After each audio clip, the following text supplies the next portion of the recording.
On va donner la parole au prochain binôme, Frédéric Chaffray, qu'on ne présente plus, président des SOS Hépatite Alsace. Et puis, je cherche le titre. Voilà, le titre est donc Tariq Al-Sela pour nous traiter la question: y a-t-il une épidémie de cirrhose, un intérêt à avoir des marqueurs non invasifs? Merci beaucoup à vous deux. Merci.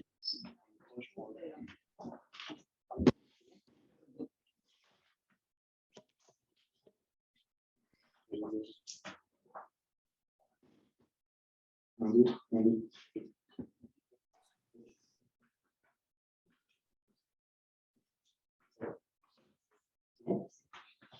Alors, bonjour à tous, nous sommes contents qu'on nous ait confié cette intervention sur la cirrhose. Donc, Frédéric Chaffray est effectivement président des SOS Hépatite Alsace-Lorraine et vice-président de la Fédération SOS Hépatite. On est content et on va vous faire une présentation un peu différente peut-être que ce que vous avez eu aujourd'hui à deux voix. Donc, Tariq a une super idée, hein, je rends à César ce qu'il y a à César, de faire justement en alternant, en essayant de voir la place du patient, donc le patient expert avec l'expert en patient. Du coup, pour vous présenter, Tariq, je te laisse te présenter. Tariq Al-Sela, je suis médecin à l'hôpital Beaujon à Clichy, en région parisienne, je suis hépatologue. Donc, moi, je suis très content de faire ça avec Frédéric, pour lequel j'ai beaucoup d'estime et de respect pour toutes ces activités, toutes ces années-là, pour améliorer la prise en charge des patients. Donc, on va faire un topo sur y a-t-il encore des cirrhoses, c'est plus intérêt des marqueurs non invasives. Et donc, Fred, à toi. Ok, merci Tariq. Donc, toujours un plaisir d'intervenir avec toi. Alors, j'ai essayé déjà de me poser quelques. Est-ce que ça passe? Je bip où? C'est comme hier, je crois. Le beeper, un petit problème. Je me dis quand c'est bon. Voilà, c'est bon. Alors, effectivement, on ne voit pas nos titres, bon, c'est pas. Donc, y a-t-il une épidémie en fait de cirrhose? C'était vraiment antique. Donc, avec l'hépatite C, en fait, on a créé il y a plusieurs années, si vous vous souvenez bien, SOS, le club des F4. On en parlait beaucoup, moi, quand je suis arrivé en 2006 à SOS Hépatite. Et maintenant, avec la guérison de l'hépatite C, on pense que notre club des F4 a perdu un peu de ses membres. Mais effectivement, l'hépatite C n'est plus pourvoyeuse finalement de cirrhose dans ce club, mais il reste des autres pathologies, notamment il reste aussi les gens qui ont déjà la cirrhose, qui ont encore la cirrhose après l'hépatite C, et qui pour le coup ne voient pas leur cirrhose régressée, et les patients qui ont une cirrhose liée à l'hépatite B notamment, et peut-être d'autres. Alors, qui sont moi, j'ai essayé de me poser un certain nombre de questions. Hein. Je ne sais pas les réponses à toutes les questions que j'ai mises, et vu que j'ai la chance d'être avec un professeur en hépatologie, je me suis dit, tiens, est-ce que je ne pourrais pas lui poser un certain nombre de questions? Donc, qui sont en fait ces nouveaux candidats à notre club des F4? Est-ce que la consommation d'alcool pendant les confinements successifs et la crise du Covid ont-elles eu un impact vraiment, parce qu'on sait qu'on a essayé tous de faire attention au Covid, à ne pas le choper, mais finalement, tout le monde un peu a essayé de se socialiser différemment, et donc certains ont dû, pour essayer d'oublier qu'il y avait la crise, et sans penser forcément aux conséquences invisibles ou indolores pour notre foi et notre santé. Je me suis aussi posé la question, alors comment on diagnostique une cirrhose en fait? Je sais qu'il y a des nouveaux outils diagnostiques, on en parlera tout à l'heure, je pense, ça arrive peut-être, pour mieux dépister les fibroses, les cirrhoses. Alors, est-ce que ça induit sur cette augmentation des cirrhoses dépistées, ou est-ce qu'il y a vraiment une augmentation des cirrhoses dépistées? Ça, c'est des questions que je me suis posées en préparant cette intervention. On sait que l'échographie, c'est un outil pour suivre les cirrhoses, pour les dépister peut-être aussi. Est-ce que c'est le bon outil? Ensuite, le FIB4, je reviendrai tout à l'heure, on en parlera, on en parle déjà un peu pendant ces 2 jours. Est-ce que l'IMC est également un bon indicateur pour s'alerter par rapport à si on a une IMC à 30-35, potentiellement a-t-on une cirrhose? Est-ce que le poids joue un rôle sur le foie? Et puis, effectivement, maintenant, on est tous un peu sur le dépistage de la NASH. Est-ce que aussi ça ne favorise pas le dépistage de plus de cirrhose? Voilà, quelques petites questions simples, Tariq. Oui, je crois que c'est plus un échange, un débat, et donc d'ouvrir des pistes. Donc, vous savez, hein, tous les virus, hein, l'hépatite B, l'hépatite C, l'hépatite delta, l'hépatite A, l'hépatite E qui sont aiguës et qui, dans la majorité des cas, ont guéri. L'hépatite B, juste pour dire aussi que, comme c'est transmis un peu de la même façon que le delta est un virus défectueux, pour tout patient qui a une hépatite B, il faut penser à systématiquement rechercher le virus delta. Et l'hépatite C, avec cette révolution, il y a moins d'hépatite C, mais donc il y a encore des cirrhoses aussi, viral B, viral delta, puisqu'on sait que le virus delta évolue plus rapidement vers une fibrose. Donc là, je vous avais mis les caractéristiques des différentes virus. Bien sûr, toutes les diapositives sont à votre disposition. La suivante, s'il vous plaît. Alors, l'hépatite C, c'est que je vous amène tous à être ici, parce qu'il y a une révolution fantastique, avec énormément de molécules disponibles qui ont permis la guérison de l'hépatite C. Cette révolution, vous savez qu'en 88-89, il y a l'équipe de Chiron avec Michael Hampton qui a découvert le virus, qui l'a séquencé, et c'est le prix Nobel de médecine de l'année passée qui a été récompensé pour la découverte de l'hépatite C, la notion qui se répliquait, et qui ont permis finalement de développer tous les nouveaux traitements qui permettent la guérison. Et si vous avez des résultats, je vous en ai sélectionné quelques-uns d'essais thérapeutiques qui sont spectaculaires, puisque vous voyez 500 malades avec cirrhose compensée, 98% de gens guéris, donc ce qui était fantastique, avec des comprimés d'une très grande efficacité, d'une très bonne tolérance. Et cette histoire dans l'hépatite C, ça a nourri finalement toute notre réflexion actuelle, puis ça a permis de stimuler la recherche, d'aider les patients, de créer aussi des enseignements. Et donc, il y a eu cette révolution de l'hépatite C, et on peut traiter les patients avec cirrhose, les cirrhoses virale C, qui guérissent, et on réduit le risque de cancer.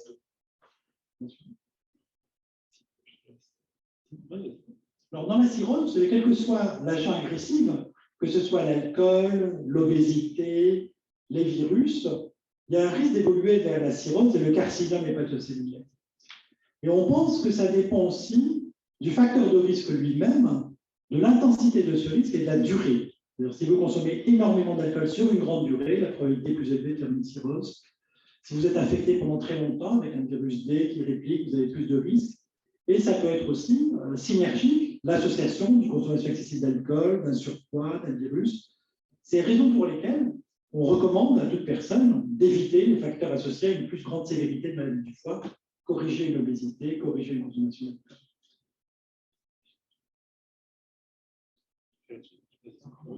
Donc là, vous avez des scores qui avaient été établis, vous voyez dans la biopsie du foie, parce qu'on sait que la fibrose, c'est le facteur finalement pronostique le plus important pour une maladie du foie.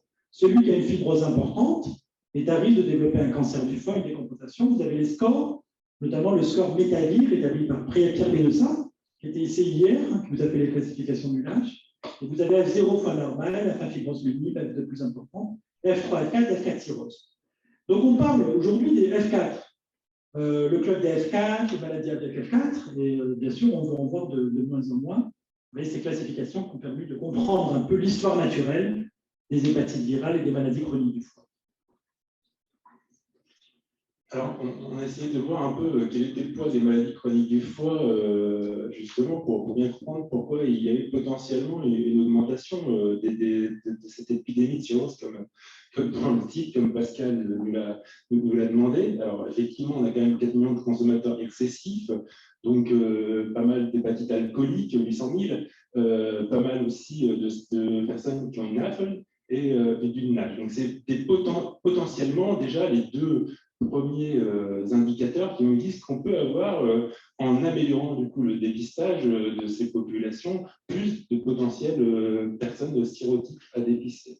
Puis il y a toutes les personnes qui sont déjà dépistées et qui vont voir leur fibrose évoluer vers la cirrhose. Donc potentiellement un nombre assez important de patients.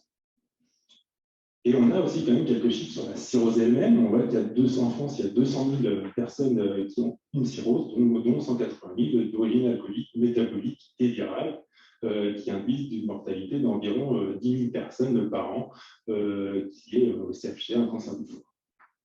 Déjà, ça nous donne déjà des indicateurs sur le poids un peu de cette épidémie de cirrhose. Donc on voit aussi les indications de transplantation hépatique. Avec l'hépatite C a nettement diminué. Les gens ont dit oui, mais les antiviraux arrivent. Est-ce qu'on va voir une réduction? On la voit déjà très rapidement. C'est vrai pour l'Europe, pour l'Amérique du Nord. Et puis, on a les indications de transplantation majeures pour le carcinome hépatocellulaire, quelle que soit l'origine de la cirrhose alcoolique, et le NASH qui va augmenter, la stéatohépatite, en Europe et en Amérique du Nord. Donc, c'est intéressant, ça nous a permis, nous aussi, de revoir un peu les chiffres. Et donc, merci Pascal de me faire travailler pour cette présentation. Donc, l'évaluation de la fibrose, donc, comme on l'a dit, vous l'avez déjà vu, c'est bon, le FIB4, on n'en parle plus, vous n'en avez pas beaucoup parlé pendant les 2 jours, mais ça reste finalement le premier outil qui nous permettra déjà d'éliminer les personnes qui n'ont pas de fibrose du foie, mais surtout, dans un premier temps, d'essayer de voir les gens qui ont une cirrhose. Donc, si ce FIB4 se généralise, effectivement, il va peut-être y avoir une sacrée épidémie de cirrhose parce qu'on va pouvoir mieux dépister cette pathologie. Et du coup, effectivement, notre club des F4 va s'agrandir. Il va falloir voir comment on va s'organiser dans notre club. Donc, le F4, en pratique, il est simple, quoi. Il peut être calculé directement par le médecin avec cette formule. Hein, vous avez vu, très très simple. Les plaquettes, des ASAT, des ALAT, l'âge, franchement, bon, ça prend 2 minutes. Il faut juste encore prendre le temps en consultation de médecine générale de pouvoir entrer les indicateurs dans la bécane. Ou sinon, créer un logiciel où ça se fait automatiquement. Ça peut être mis en place directement par le laboratoire de biologie. Il y a certains acteurs qui l'ont déjà promu en France et je pense que c'est vraiment une chose à mettre en place. Je pense que ça doit être corrélé, que les 2 méthodes sont complémentaires et qu'il puisse y avoir derrière, OK, on a un résultat, mais qu'il y ait une indication derrière sur ce qu'il faut faire de ce résultat. Parce que finalement, il y a des médecins généralistes qui ne vont pas le connaître, qui vont arriver avec ce résultat, vont dire c'est quoi ça ? Et limite, ils vont être en panique devant ce résultat. Donc, il faut qu'on puisse accompagner cette remise de ce résultat. Et effectivement, une fois qu'on aura mis les données en place, ça permettra d'améliorer le dépistage de la fibrose, donc effectivement de la cirrhose, participer à la prévention du cancer du foie, parce que dépister la cirrhose et la fibrose, c'est vraiment être dans la prévention du cancer du foie. Vous savez qu'il y a un plan cancer qui est en action, et on a, je pense, toute notre place à trouver par rapport à ça en termes de maladies du foie. Prévenir les maladies du foie, c'est prévenir le cancer du foie. D'initier donc la recherche pour les médecins des facteurs qui induisent la fibrose. Effectivement, s'ils ont un résultat de FIB4 qui est pas normal, et ben, tout de suite, doit se dire, est-ce que je n'ai pas une hépatite virale, est-ce que je n'ai pas un problème d'alcool, est-ce qu'il n'y a pas un problème de médicaments, de consommation, syndrome métabolique, et de se poser vraiment les questions qui permettent d'aller dans le parcours et pouvoir confirmer ensuite le résultat et orienter vers le bon spécialiste, soit les pathologues, soit l'addictologue, soit le diabétologue quand c'est le cas. Alors, le FibroScan, on ne le présente plus. Vous le connaissez bien, c'est aussi un outil qui va permettre de confirmer, soit de dépister potentiellement, soit il est validé dans le diagnostic, pas dans le dépistage, effectivement, mais il pourrait potentiellement être aussi comme un outil de dépistage des maladies du foie. Et c'est très simple, très facile à faire, 5 minutes, 3 heures à jeun, voilà, et ça se passe très bien. Les patients sont contents, sont compliants, ils comprennent ce qui se passe, ils adhèrent à la santé. Et ça, c'est quand même intéressant, c'est un intérêt majeur de faire comprendre les usagers qui comprennent ce qui se passe. Et on l'a vu beaucoup avec les usagers de drogue qui, finalement, quand on les a mis dans le dépistage de l'hépatite B et de l'hépatite C par la sérologie, ils n'y allaient pas, ils y allaient à 60%. Et quand on leur a mis le FibroScan, et on l'a vu dans le road trip aussi ce matin avec Juliette, à un moment donné, ils y vont, ils comprennent ce qu'ils ont et ils vont enclencher le dépistage qu'il peut y avoir et ça va les rassurer. Donc c'est un outil vraiment pratique parce que c'est un outil qui permet de rassurer les patients, vraiment, et de voir les évolutions qu'il peut y avoir tout au long de la maladie du foie. Et donc, ça peut être, en tant que patient, on peut communiquer, nous, pour le FibroScan, surtout pour ceux qui ont connu les biopsies hépatiques longues, difficiles, douloureuses, en anesthésie locale. Tous n'ont pas eu une anesthésie générale. Et moi, j'en ai eu une et je m'en souviens comme c'était hier et je me promets que ce n'était pas marrant. Donc, je suis assez pro pour ces méthodes non invasives. Alors, FibroScan, d'autres méthodes, mais effectivement, les méthodes non invasives d'évaluation de la fibrose. Et c'est les recommandations d'AFEF en mars 2018 qui recommande de prendre des différents FibroScan, fibrotests, fibromètres avec les différents indicateurs pour le diagnostic de la maladie hépatique sévère. Alors, on voit aussi que, sur cette slide que tu as rajouté, Tariq, vraiment que tout ce qui est au-dessus, on a un pointeur pour ça. Tout ce qui est au-dessus de 10 kPa sur le FibroScan, on est vraiment déjà là dans la fibrose sévère, avancée, voire bien sévère. Quelque chose ? Ça va.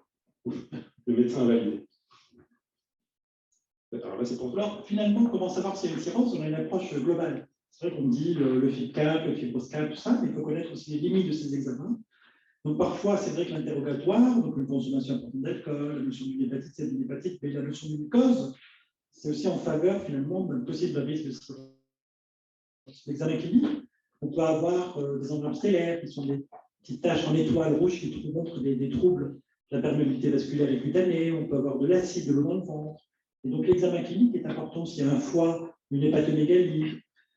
L'échodoppler abdominal peut montrer un foie qui est dysmorphique, qui a des contours bosselés, les vaisseaux qui sont déformés avec une hypertension portale. Les examens biologiques, on a un foie malade d'une cirrhose, on a un hypersplénisme, et donc dans les vaisseaux de la rate, qui sont les plus fins de l'organisme, les plaquettes sont détruites, on a une thrombopénie. On peut avoir une diminution de la synthèse des facteurs fabriqués par le foie, le TP, le scanner ou l'IRM peuvent montrer des images un peu plus précises que l'échographie, et puis le fibroscan va montrer. Et donc, c'est la concordance de plusieurs signes qui vont établir ou confirmer le diagnostic de cirrhose, la présence d'une hypertension portale, d'un foie bosselé et d'une cause vont donner un diagnostic de très forte probabilité. On n'a pas besoin de faire la biopsie du foie. Donc, la suivante. Si je peux juste rajouter, ce qui va être important, du coup, avec l'ensemble de ces examens, toi, tu es patho, tu connais bien tout ça. Est-ce que les médecins généralistes connaissent tout ça ou est-ce qu'il y a besoin encore de former à ton avis? Non, je pense que les médecins généralistes ont fait une formation de médecine. Donc, c'est vrai qu'il y a beaucoup de choses qu'ils connaissent. Donc, parfois, on essaie d'être simple, mais je crois, comme disait Albert Einstein, il faut être simple sans être simpliste. C'est-à-dire que toute personne qui a des connaissances médicales, pourquoi s'en priver? Et donc, on a le droit d'utiliser un fibroscan, un fibrotest, c'est complètement un temps d'interroger un patient, de l'examiner, et donc de faire une proposition d'analyse pour ce diagnostic de cirrhose. La suivante. Donc, qu'est-ce que pensent les patients? Alors, qu'est-ce que pensent les patients? Les patients, ils vivent la cirrhose quand même vraiment assez différemment les uns des autres. Certains comprennent, ne comprennent pas. Alors, ça, je vous ai ressorti quelques phrases de patients que l'on peut avoir. Également, chez nous, alors, je suis aussi donc, responsable du service expert contre les hépatites virales et les maladies du foie à Strasbourg. Et effectivement, je me tire aussi de cette expérience du terrain, des patients qui m'ont dit « j'ai une cirrhose sans avoir jamais bu d'alcool ». Alors, ça, c'est toujours la panique, docteur. Comment c'est possible? C'est vrai que dans le langage courant, les gamma-GT, c'est lié à l'alcool, la cirrhose, c'est la cirrhose alcoolique. Et donc, c'est vrai que les gens sont un peu... on est un peu trompé par ce terme, mais il faudrait expliquer que la cirrhose, c'est l'aboutissement des complications, quelle que soit l'origine de la maladie du foie. C'est pas toujours lié à l'alcool. C'est pour ça que certaines personnes le cachent aussi à leur entourage, à leur travail, parce que ça pourrait être mal perçu. Excuse-moi. Non, vas-y, c'est bien, impeccable. Et du coup, c'est pour ça que je reviens encore sur la formation, parce qu'à un moment donné, c'est des phrases que quand on dit ça à un médecin, des fois, il ne comprend pas, il dit « mais si, vous buvez pour rigoler, c'est de ma gueule, c'est faux, quoi. Je ne veux pas le croire ». Et pourtant, ça existe, donc c'est pour ça que la formation est importante, et je reviens sur mon histoire de formation, je ne vais pas lâcher l'affaire, et je pense que c'est important. Ok, il y a des médecins qui font bien leur travail, qui sont formés, qui sont surformés, qui viennent dans les congrès et tout, mais effectivement, il faut encore continuer à travailler avec eux pour savoir comment ils ont besoin d'accéder à l'information. Je vous ai apporté d'autres anecdotes tout à l'heure, vous verrez, c'est assez édifiant. Donc, il est parfois difficile de dire que j'ai une cirrhose, car je crains le jugement de mon entourage également, forcément. Comme on est loin de médecin, on dit qu'il ne va pas nous juger, mais l'entourage, des fois, ça peut être très violent, très compliqué d'avoir ça. Et donc, il faut arriver à bien expliquer les choses et à s'assumer en tant que patient et à ce que les gens comprennent pour qu'on puisse combattre tous ces préjugés. Et donc, il y a un gros rôle encore des SOS hépatiques dans la cirrhose par rapport à ça. Des fois, je dis que je suis traumatisé avec ma cirrhose, c'est des choses que j'ai entendues. Ben oui, comme ça, j'essaie de contourner par l'humour un peu le fait de dire que j'ai une cirrhose. C'est un peu sympathique. J'ai une cirrhose de graisse parce que je suis gras. C'est possible d'avoir une cirrhose de graisse parce que je suis gros? Oui, et pour aussi l'anecdote historique qui est vraie, en fait, cette erreur, elle peut venir aussi de médecins. Les médecins avaient vu la stéatohépatite. En fait, c'est des tableaux de gens comme s'ils consommaient de l'alcool. La biopsie hépatique montrait de la graisse, de la stéatose, des corps inflammatoires, de la validation. Et puis, les gens venaient avec une jaunisse, de la fatigue, un gros foie. C'est vraiment le tableau de l'alcool. Les gens ont dit que c'est des cirrhoses alcooliques. Et si une personne dit qu'elle ne consomme pas, elle ment. Donc, les gens ne croyaient pas aux patients. Et c'est comme ça que la stéatose non alcoolique, NASH, a été décrite initialement, et après les gens ont dit c'est vraiment des personnes qui n'ont jamais d'alcool, qui font une cirrhose métabolique, et ça a été décrit dans les années 1980 à la Mayo Clinique. Et ça a mis du temps pour que les gens comprennent qu'on pouvait avoir une cirrhose métabolique sans alcool. Donc cette erreur, elle vient aussi des soignants, des médecins, qui parfois portent des jugements et ne posent pas le bon diagnostic. Et toute la difficulté du patient pour intégrer qu'il a une maladie du foie, alors que c'est un gain qui fait pas mal, effectivement, tout le monde le sait ici, mais est-ce que les usagers ils comprennent que le foie fait pas mal? Et donc, effectivement, j'ai pu entendre dire, vous savez, ça m'a dit que j'avais une cirrhose, alors maintenant, moi, je bois pour oublier, en fait, totalement, je veux pas en entendre, ça veut dire que je veux pas en entendre parler, en fait, je comprends pas, moi j'ai pas mal. Pourquoi? Tu me dis que j'ai une cirrhose du foie, mais je sens rien, j'ai pas mal.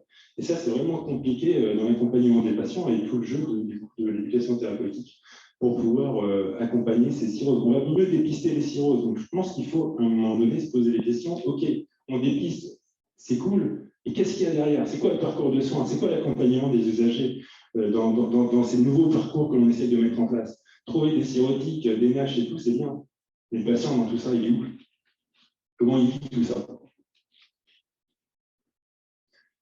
Donc, finalement, la vie du cirrhotique, j'ai repris très simplement le petit livret C comme cirrhose et SOS hépatite. Ça permet de rappeler qu'il existe ce petit livret, qu'il faudra peut-être mettre à jour avec les évolutions, mais qui a été mis à jour avec des AAD. Voilà. Quelle qualité de vie doit avoir un patient avec une cirrhose du foie?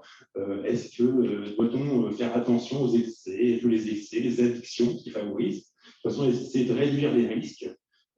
Donc, nos diverses consommations, est-ce qu'il faut faire un sevrage alcoolique? Est-ce qu'il faut faire un sevrage alimentaire quand on mange trop, quand on mange mal? Est-ce qu'on doit être suivi par une diététicienne, un diagnostic et un suivi? Est-ce qu'on doit être suivi par un addictologue? Est-ce qu'on doit faire des cures régulières par rapport à ça? C'est franchement un certain nombre de questions qu'il faut se poser une fois qu'on aura dépisté les cirrhosiques. Et dans le suivi de la cirrhose, on a bien l'échographie tous les 6 mois, c'est ça, l'échographie tous les 6 mois et fibroscan annuel. Fibroscan annuel aussi, ou c'est que l'échographie? L'échographie, c'est très recommandé par toutes les sociétés savantes, tous les experts, tous les 6 mois, parce qu'il existe un risque de carcinome hépatocèle, de cancer du foie, quelle que soit l'étiologie de la cirrhose, et donc ça permet de faire un dépistage précoce, donc de voir un nodule quand il est de petite taille et le traiter. Le fibroscan annuel, pour le moment, c'est fait en pratique, mais ça n'a pas énormément d'utilité. Donc, tu n'aurais pas le refaire ou le faire dans 2 ans ou pas du tout? C'est pas du tout. Faut attendre non, faut attendre d'avoir plus de données pour savoir finalement si lorsqu'on le fait, est-ce que ça change l'attitude vis-à-vis d'un patient? À l'heure actuelle, on le fait, mais ça permet juste de suivre et dériver un peu augmenter, un peu diminuer sans que ça change finalement la prise en charge. Alors que l'échographie change, parce que si on trouve un nodule, on le traite. Donc, je te ferai lire le programme Fibroscan de Strasbourg et tu verras l'impact du Fibroscan dans le suivi du patient avec sa fibrose et sa cirrhose. Je n'ai pas dû te l'envoyer, celui-là. Une conclusion pour toi. Donc, une conclusion. Les principales causes de cirrhose en France sont l'alcool, la maladie du soda, la NASH, les hépatites virales B et C. Vous avez les chiffres avec Fred qui sont impressionnants, puisqu'il y a à peu près 15 000 à 10 000 décès par an liés à la cirrhose. Il faut recommander l'arrêt et la réduction de consommation d'alcool. Il faut savoir reconnaître un syndrome métabolique, une obésité, et donc rechercher un diabète, une hypertension artérielle, et les traiter. Tout patient qui a une maladie chronique du foie, il faut prévenir les autres maladies chroniques du foie, donc vacciner contre l'hépatite B, faire un régime, une activité physique régulière, réduire la consommation d'alcool. Les tests non invasifs sont intéressants avec le FIB4 qui est disponible, qui est gratuit et qui est une formule qui est simple à avoir sur son téléphone, utilisé. Et finalement, si un patient est bien suivi, c'est un échec s'il arrive au stade de cirrhose. Ça veut dire que les mesures de prévention n'ont pas été bien faites, le suivi n'a pas été bien fait, ou alors l'adhésion du patient à ce qui lui a été recommandé. Et donc, si on suit un patient depuis le début, un patient avec une hépatite B, il doit avoir une vie normale, une prise en charge normale, une espérance de vie, une vie professionnelle familiale normale. Une personne qui a une stéatose au stade de début ne devrait pas arriver au stade de NASH si on fait de la bonne prévention, éviter de consommation excessive d'alcool, contrôler un surpoids. Et donc, c'est toujours un échec. Il y a trop de patients actuellement avec une cirrhose. Je ne parle pas des gens pour lesquels on découvre la cirrhose, mais qui n'ont pas été dépistés pour l'hépatite C, pour l'hépatite B, pour le delta, pour une maladie chronique du foie. Et puis, il y a aussi une dernière maladie dont on n'a pas tellement parlé, qui est la surcharge en fer, l'hémochromatose, avec une mutation génétique qui entraîne par une augmentation du fer aussi un risque aussi de maladie chronique du foie. Mais voilà, on voulait faire ce topo avec Fred pour aussi laisser du temps aussi à la discussion, à l'échange avec vous. Et puis, merci de votre attention.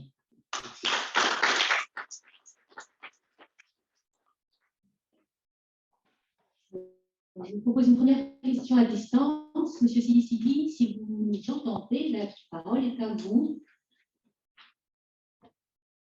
Il faudrait enlever votre micro.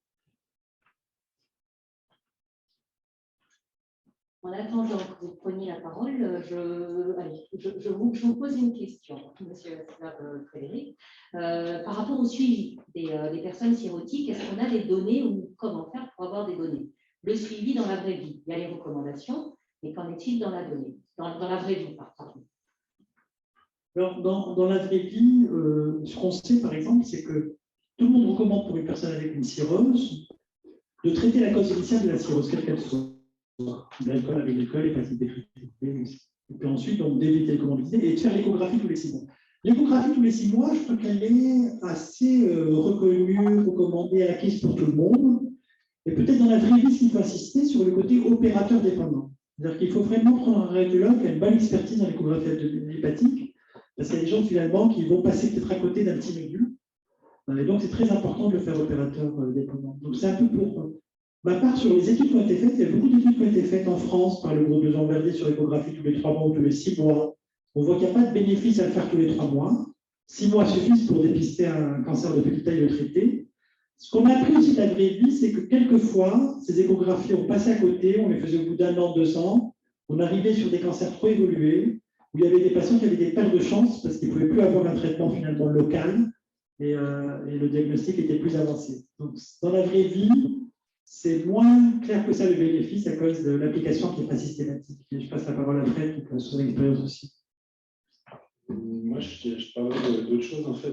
J'ai entendu suivi, moi, je pense que je n'ai pas la même vision quand j'entends suivi en fait, de cirrhose. Moi, je pense que le suivi du patient, oui, on peut avoir des données, il y a des programmes d'éducation thérapeutique qui suivent des patients, potentiellement, avec des cirrhoses. On a un module spécial pour le patient qui a une cirrhose pour la prévention du cancer du foie également. Et je pense alors la clé nous a fait beaucoup de mal dans l'exploitation des données également, mais on pourra sortir à un moment donné des données qui nous permettront de mieux avoir l'aspect qualitatif du suivi du patient sur cet axe-là.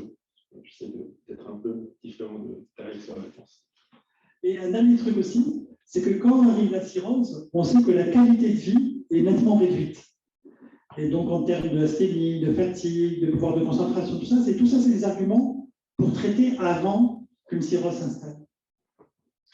Moi, j'avais 2 remarques à faire. Une première remarque, l'alpha-féto avait été enlevé des recommandations. J'ai eu 2 à 3 patients qui ont été rattrapés par l'alpha-féto avec échographie qui était considérée comme normale par un échographiste lambda. Un patient a été greffé, l'autre a eu une résection du foie. Ils sont toujours en vie grâce à l'alpha-féto. Donc, je pense que dans notre pratique quotidienne, Tariq, je pense que tu fais de l'alpha-féto comme tous les hépatologues, contrairement à ce qui est dit dans les recommandations. La deuxième chose, je voudrais relancer le débat sur le fibroscan après, quand il y a eu un diagnostic, et notamment chez les patients qui ont été traités pour une hépatite C, où la recommandation est de faire un suivi tous les 6 mois chez les F3, F4 par une échographie alpha-féto. Moi, je rajoute l'alpha-féto. Frédéric a un grand enthousiasme pour le fibroscan. Moi, je pense qu'il peut aussi avoir un effet délétère chez certains patients, dans la mesure où le fibroscan peut s'améliorer et le patient peut sortir du suivi parce qu'il a une amélioration du fibroscan. Donc, il faut faire quand même très attention. Donc, Tariq, tu dis pour l'instant, ce n'est pas prouvé. Je pense que ça fait plaisir aux patients d'avoir un fibroscan qui s'améliore, mais attention, il faut continuer le suivi de ces patients-là. Je te rejoins totalement, Eric. Ce n'est pas l'examen brut, effectivement, qu'il faut rendre au patient. Et c'est vraiment l'accompagnement autour du résultat pour lui expliquer par rapport à s'il a des consommations ou s'il a autre chose dans son parcours, si tu veux. Ça, je suis totalement d'accord. Ouais. Mais effectivement, je suis un produit chez Brocel, mais accompagné. Le résultat accompagné pour qu'effectivement, il n'y ait pas cet échappement qu'il peut y avoir potentiel. Eric, tu as complètement raison, et je suis d'accord avec Fred, c'est-à-dire que le fibroscan va rassurer à tort en donnant un chiffre bas après élimination, par exemple, du virus C, parce qu'on a diminué l'inflammation dans le foie, mais on a laissé la cirrhose. Donc, on va avoir des chiffres qui sont bas, qui vont rassurer, et on risque de perdre le suivi du dépistage du cancer du foie. Donc, ça doit s'accompagner avec l'éducation thérapeutique, et comme dit Fred, expliquer les résultats. La deuxième chose pour l'alpha-keto, le débat qu'il y a eu, c'est que les gens pensent qu'à l'échelon individuel, oui, et tu as raison, ça peut t'aider dans un ensemble global à avoir l'alpha-keto qui monte, et notamment ça a une très bonne valeur si elle était basse et qu'elle monte chez un patient, ce qui veut dire qu'il faut rechercher un cancer par une écho-scan. La question qui s'était posée auprès de certaines sociétés savantes, c'était le côté coût efficace. C'est est-ce que tu ne fais pas 10 000 alpha-keto normales pour en trouver une qui va l'être ou pas? C'est ça où il y a eu le débat avec une école de Barcelone qui a dit finalement, c'est pas mis dans les recommandations, mais je pense que ça peut aider pour certains patients. Je pense que, si tu veux, sur le plan global, avec les généralistes qui vont dire alpha-keto normal, donc il n'y a pas de cancer, oui. C'est un peu aussi le risque dans l'autre sens. Exactement, tu as complètement raison. Donc, Eric disait pour que tout le monde en bénéficie, c'est que dans l'autre sens, si on dit alpha-keto normal et qu'on ne fait pas l'échographie, pour les petits cancers qui ne sécrètent pas l'alpha-keto, on est rassuré à tort et on ne détecte pas des cancers du foie. D'où l'importance de discuter, de bien faire l'information médicale. Les choses doivent être discutées, expliquées. Merci pour cette information. Je peux juste compléter par rapport au rendu du résultat qui est très important. On sait qu'il y a un protocole de coopération entre professionnels qui permet aux infirmiers de faire le fibroscan. Normalement, c'est réservé à un médecin, justement parce qu'il faut accompagner le résultat, la délivrance du bon résultat. Et l'infirmière n'a pas le droit de rendre dans ce protocole de coopération le résultat. Elle fait l'examen, point. Et c'est le médecin, en lien avec l'ensemble du dossier médical du patient, qui donne le résultat. Et c'est bien pour ça que c'est important, tout ce que tu as dit, de faire attention. Je pense qu'il faut quand même comprendre pourquoi c'est important que ça soit fait par des professionnels. Mais je pense que c'est le malade qui peut échapper à la de par l'amélioration des scores. Il pourra tout faire. Depuis Fred, avec les infirmières d'éducation thérapeutique, toute personne, je pense que je suis discuté, que ce soit un patient, une association, une infirmière, un médecin, du moment qu'elle a la formation, toute personne peut informer si elle a la culture. Il y a deux questions, il y en a une là-bas et puis une comme ça. Oui.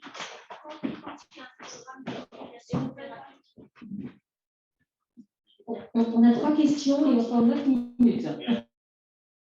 Quand on parle d'éducation thérapeutique, ce qui n'est pas le cas. C'est pour ça que rassurer, un peu trop rassurer un patient, quand on parle sous l'attitude avec notre expérience, ça peut aussi le voir échapper.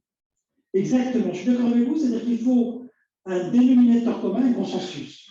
Qu'est-ce qui est fait, qui est faisable par tout le monde, avec son type d'activité, et puis après, les personnes, s'ils veulent après aller plus loin, ils le peuvent. D'accord avec vous. Bonjour à tous. Bon, voilà. Je tiens d'abord à m'excuser pour des fautes de français. Je ne suis pas français. Mais j'ai quand même. Voilà. Je ne vais pas faire de l'historique de la maladie. Elle a été diagnostiquée en 2012 au pays. Et puis, elle est à un état assez avancé, c'est-à-dire que c'était fortuit par hasard. Je suis venu ici en France pour quelques jours pour des raisons familiales. J'ai eu une rupture de varice avec pronostic vital engagé et tout ça. Donc, ça, c'était pour moi la descente aux enfers avec cette hépatite C. Excusez-moi, je suis un peu ému là.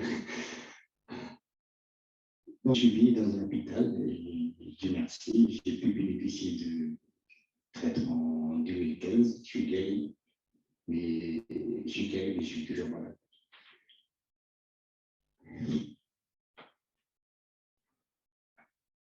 Voilà, j'ai une cirrhose F4. Toute ma vie a été chamboulée, toute ma vie sociale, professionnelle. J'ai été un sportif de métier. Puis du jour au lendemain, je me retrouve carrément une épave. Et là, je suis suivi tous les 6 mois. Je fais des échographies, je fais des analyses, je fais des IRM chaque année. Je suis à cheval sur ça. Je suis à cheval sur ça parce que j'y tiens beaucoup. Et mes enfants et ma femme ont séparé depuis bientôt 8 ans. Je leur dis toujours, il vaut mieux un papa vivant et loin qu'un papa qui n'est plus là. Donc, ma question, c'est la cirrhose F4. Est-ce qu'un jour, on va descendre un peu? Oui, alors merci pour. Ça, c'est ma première question. J'ai une deuxième question. L'avenir. On va essayer de répondre à votre première question. Je vous en prie, merci pour votre témoignage. Vous n'avez pas à vous excuser, vous exprimez très très bien. Puis merci de partager avec nous. On est avec vous. Et puis donc dans la cirrhose, même quand on est F4, il a été montré qu'on avait une réversibilité, donc un retour en arrière, notamment si la cause était traitée, ce qui est votre cas. Donc le virus C est éliminé, donc il y a moins cette inflammation dans le foie. Et il y a cette possibilité de mécanismes de réparation qui font qu'il y a une réversibilité. La seule chose, c'est comme on ne sait pas très bien mesurer dans quelle proportion les gens vont beaucoup régresser ou pas, par vigilance, par précaution, on dit qu'il faut surveiller tout le monde par cette échographie abdominale que vous faites très bien tous les 6 mois. Mais l'important, c'est que le foie assure ses fonctions, qui sont des fonctions de fabrication des protéines, des facteurs de coagulation, de l'albumine, l'usine. Le foie, c'est aussi une usine pour se détoxifier de produits toxiques et ce travail est fait. Donc ça, c'est une bonne chose, c'est qu'un foie qui fonctionne. Et puis, l'avenir, personne ne peut prédire l'avenir. Mais si vous voulez, d'un point de vue statistique, sur des personnes qui ont une cirrhose qui était entre guillemets compensée, c'est-à-dire qu'il n'y a pas eu d'acide, de dans le ventre, de complications, quand le facteur a été traité et guéri, qui est l'hépatite C, l'évolution est en général et le futur favorable. Si on corrige aussi les autres facteurs de risque, d'éviter une consommation quotidienne excessive d'alcool, un surpoids. Donc les recommandations qu'on donne pour le foie sont les mêmes que pour le cœur, une activité physique régulière, manger équilibré, tout ça. Puis je passe la parole aussi à mon collègue qui va aussi compléter ma réponse. Merci. Merci beaucoup pour votre témoignage. C'est très touchant. Ça nous renvoie à nous, certains patients de l'hépatite C avec une cirrhose, dont je l'ai été, pendant très très longtemps, plus de 20 ans avec une cirrhose du foie de l'hépatite C. Et donc, oui, je peux vous dire que quand on arrête les consommations à un moment donné, quand on fait attention aux autres facteurs qui peuvent détériorer le foie et qu'on y croit, et ben on peut potentiellement, avec, je ne connais pas le dossier médical complet, hein, mais on peut y croire d'avoir une régression potentielle d'un petit peu de la fibrose et arriver. Oui, tu disais, j'étais sportif, c'est pour ça. Mais non, mais voilà, une qualité de vie qui permet d'aller mieux parce qu'on veut vivre plus longtemps, même avec notre cirrhose post-virale C. Donc je comprends parfaitement. Et ce qui est important, c'est de parler aussi. De l'exprimer comme vous le faites aujourd'hui, mais il y a les associations, SOS Hépatique est là pour ça. On est là, SOS Hépatique, pour aider les gens comme vous. Et on s'aide comme ça. Moi, j'ai créé SOS Hépatique en Alsace-Lorraine en 2006 pour ça, pour parler. Merci.